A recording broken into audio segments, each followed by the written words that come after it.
Halo teman-teman, selamat pagi, selamat jumpa lagi dengan saya di sini Momon Esmadroni untuk channel Ngaprak. Nah teman-teman, sebentar lagi di antara teman-teman mungkin akan melakukan satu perjalanan jauh ya, yaitu mudik.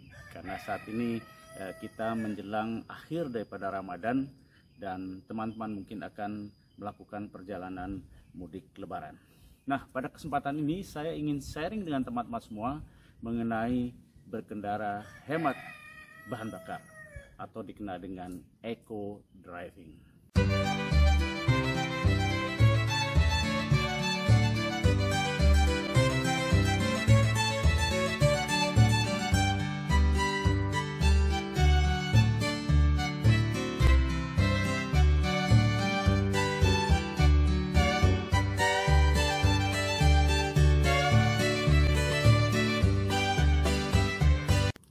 Bicara tentang berkendara hemat bahan bakar, itu bisa dari tiga hal. Yang pertama adalah dari persiapannya, yang kedua dari penggunaan fitur kendaraan itu sendiri, yang ketiga adalah bagaimana kita berkendaranya.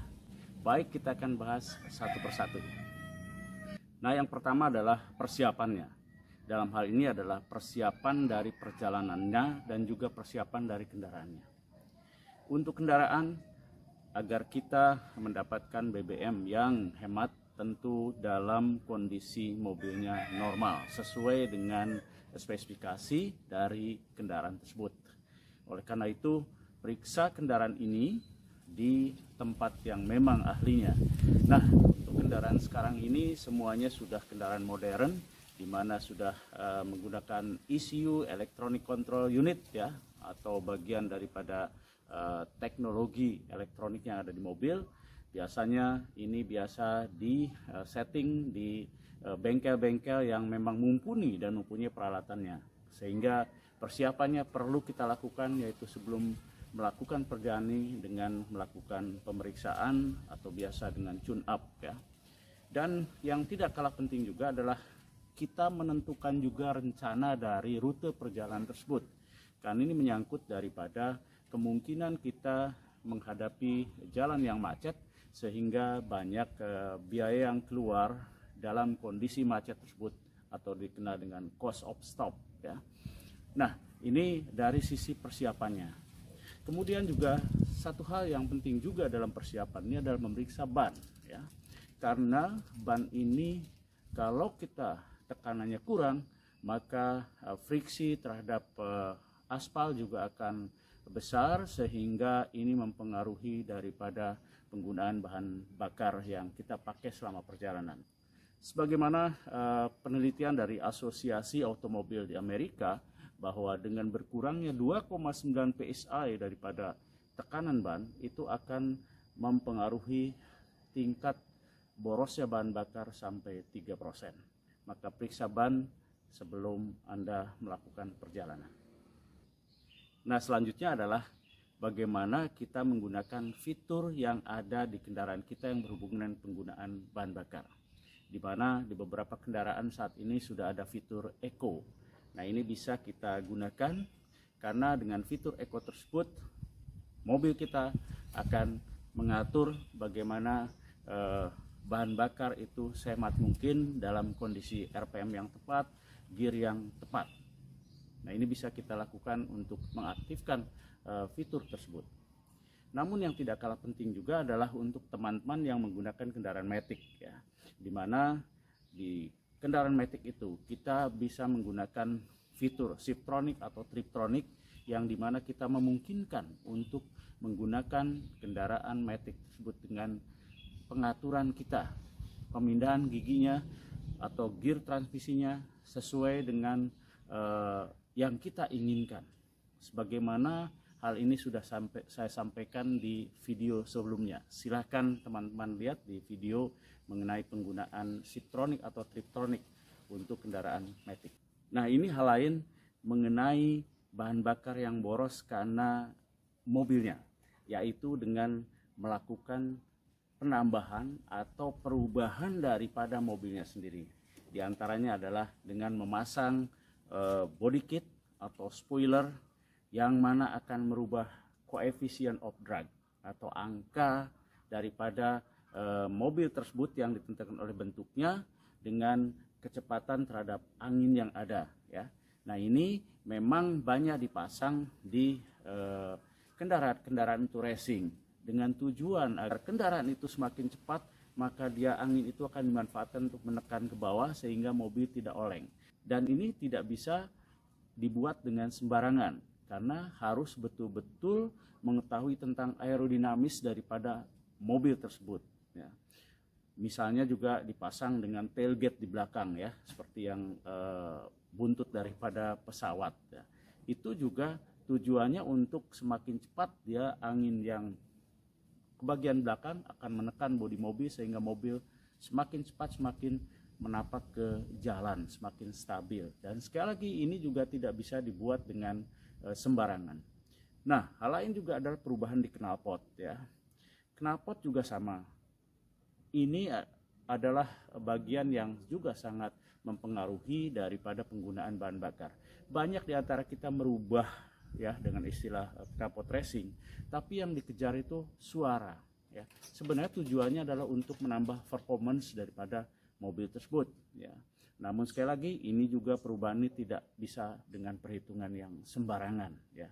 Salah-salah kita dapatkan suara yang kita inginkan, namun power juga tidak bertambah dan yang ada adalah BBM menjadi boros. Nah, yang terakhir adalah bagaimana kita memperlakukan mobil kita atau mengendarai mobil kita. Yang pertama adalah kita jangan melakukan pemanasan mobil yang berlebihan. Karena mobil sekarang itu sudah sedemikian teknologinya sehingga untuk mendapatkan kondisi yang siap, yaitu ketika RPM di bawah 1000. Biasanya ketika start akan tinggi kemudian akan turun. Disitulah mobil sudah siap kita gunakan. Jangan sampai kita memanasi terlalu lama sehingga bahan bakar yang terpakai juga banyak. Yang berikutnya adalah menggunakan momentum gerak dari kendaraan tersebut.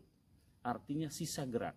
Dan ini dalam kondisi tertentu bisa dilakukan. Sebagai contoh misalnya kita ini akan berhenti di satu lampu merah, ya.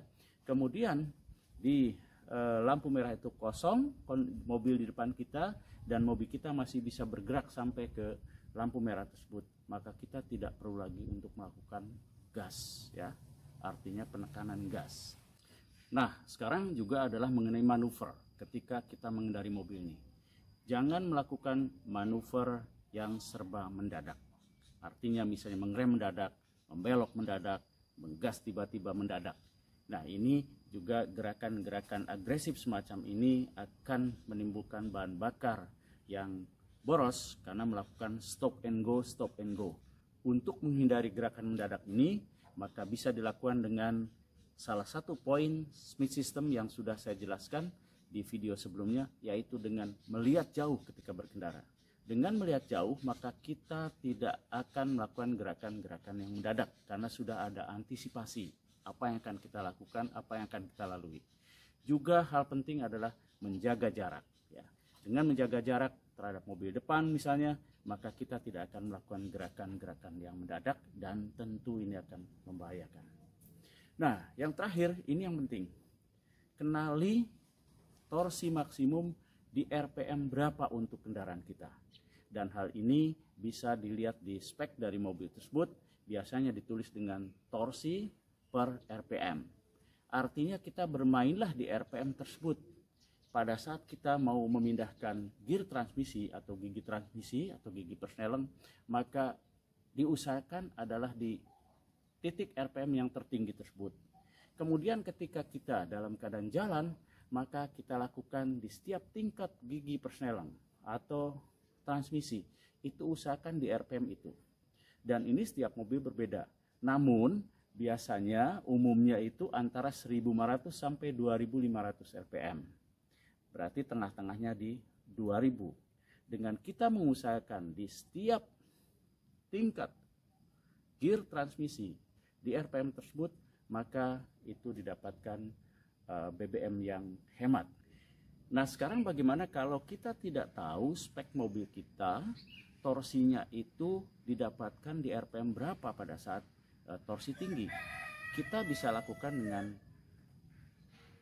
feeling kita dan juga bisa dengan pendengaran kita, yaitu ketika kita menekan pedagas sampai sebelum titik di mana dia mendesing dan mobil juga tidak terlalu banyak menambah untuk tenaganya.